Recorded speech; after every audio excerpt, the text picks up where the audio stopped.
శ్రీమాత్రే నమః. అందరికీ నమస్కారం అండి. వీడియో చూసే ముందు ఓం నమో వెంకటేశాయ అని కమెంట్ చేయండి. అలాగే వీడియో నచ్చితే దయచేసి లైక్ చేయండి. పిలిస్తే పలికే కలియుగ దైవం, కోట్లాది భక్తులకు ఇలవేలుపు, ఆపద మొక్కులవాడు, అనాథ రక్షకుడు, కొలిచిన వారికి కొంగు బంగారమైన ఆ శ్రీనివాసుడు. స్వామివారికి తమ కోరికలు చెప్పుకొని పూర్వం ముడుపులు కట్టేవాళ్ళు. వెంకటేశ్వర స్వామికి ముడుపు కట్టాలంటే శనివారం రోజున మాత్రమే కట్టాలి. కలియుగ ప్రత్యక్ష దైవం అయినటువంటి వెంకటేశ్వర స్వామికి ముడుపు కడితే మీ జీవితంలో ఎలాంటి కష్టమైనా తొలగిపోయి మీ సంపద పెరుగుతుంది. మీకు ఏదైనా కష్టం వచ్చినప్పుడు వెంకటేశ్వర స్వామికి ముడుపు కట్టండి. స్వామివారి కృప వల్ల మీరు అనుకున్న కోరిక ఖచ్చితంగా నెరవేరుతుంది. అది ఎంత కష్టమైన సమస్య అయినా సరే మీకు సులువుగా పరిష్కారము దొరుకుతుంది. స్వామివారికి ముడుపు కట్టాలనుకునేవారు శనివారం రోజున ఉదయాన్నే నిద్రలేచి ఇల్లంతా శుభ్రం చేసుకొని స్త్రీలు తలస్నానము చేసి ఇంట్లో పూజ ప్రారంభించాలి.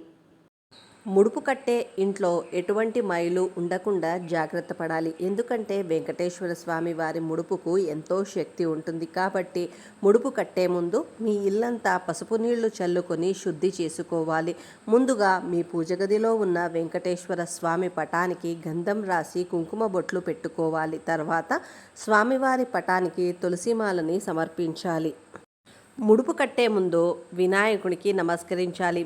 మీ పూజ గదిలో ఉన్న గణపతి ఫోటో ముందు కొబ్బరి నూనెతో దీపం వెలిగించి తర్వాత గణపతి నమస్కారము చేసుకొని ఓం గం గణపతయే నమః అని 21 సార్లు జపించి వెంకటేశ్వర స్వామికి ముడుపు కడుతున్నామని గణపతితో చెప్పుకోవాలి. ముడుపు కట్టాలంటే ఒక తెలుపు రంగు కాటన్ వస్త్రము తీసుకొని దాన్ని పసుపు కలిపినటువంటి నీళ్లలో ముంచి ఆరబెట్టుకోవాలి. అది పూర్తిగా ఆరిన తర్వాత పసుపు రంగు వస్త్రంలా మారుతుంది. ఈ పసుపు వస్త్రానికి 4 వైపులా కుంకుమతో బొట్టు పెట్టాలి. ఆ తరువాత ఆ వస్త్రంలో 11 రూపాయి బిళ్ళలు లేదా 54 లేదంటే 108 లేదంటే 21 మీ ఆర్థిక పరిస్థితిని బట్టి ఈ పసుపు వస్త్రంలో ఉంచి మూట కట్టాలి. ఈ మూట కట్టినప్పుడు మూటకి 3 ముళ్ళు వేయాలి. 3 ముడులు వేసిన తర్వాత ఈ ముడుపును మీ పూజ గదిలో ఉంచి 108 గోవిందనామాలు చదవాలి. ఆ తర్వాత స్వామివారికి పచ్చకర్పూరముతో హారతిని ఇవ్వాలి. వెంకటేశ్వర స్వామికి పచ్చకర్పూరం అంటే చాలా ఇష్టం. ఇలా ముడుపు కట్టిన తర్వాత మీ కోరిక నెరవేరిన వెంటనే ఆ ముడుపును తీసుకుని తిరుపతికి వెళ్ళి వెంకటేశ్వర స్వామి హుండీలో ముడుపులు వేయండి. ముడుపును హుండీలో వేసేటప్పుడు ఆ ముడుపులో ఉన్నటువంటి ధనముతో పాటు వడ్డీ కూడా ఎంతో కొంత కలిపి స్వామివారి హుండీలో వేయాలి. ఇలా ప్రత్యేకమైనటువంటి విధి విధానాలు పాటిస్తూ వెంకటేశ్వర స్వామికి ముడుపు కడితే స్వామి యొక్క అనుగ్రహం వల్ల మీకున్న ఎంత కష్టమైన సమస్య అయినా సరే దాని నుంచి చాలా సులభంగా బయటపడవచ్చు. ముడుపు కట్టిన ఇంట్లో కొన్ని నియమాలు పాటిస్తూ ఉండాలి. ముడుపు కట్టిన వాళ్ళు ప్రతి శనివారము తప్పనిసరిగా ఇంట్లో పూజ చేయాలి. శనివారము వెంకటేశ్వర స్వామి ఫోటో దగ్గర పిండి దీపం వెలిగిస్తే చాలా మంచిది. ముడుపు కట్టిన ఇంట్లో మైలు ఉన్నప్పుడు పూజ గది వైపు వెళ్లకుండా జాగ్రత్త పడాలి. ఇంట్లో మైల పూర్తయిన తర్వాత పూజ గది దగ్గర పసుపు నీళ్లు చల్లి పూజ గదిని శుద్ధి చేసుకోవాలి.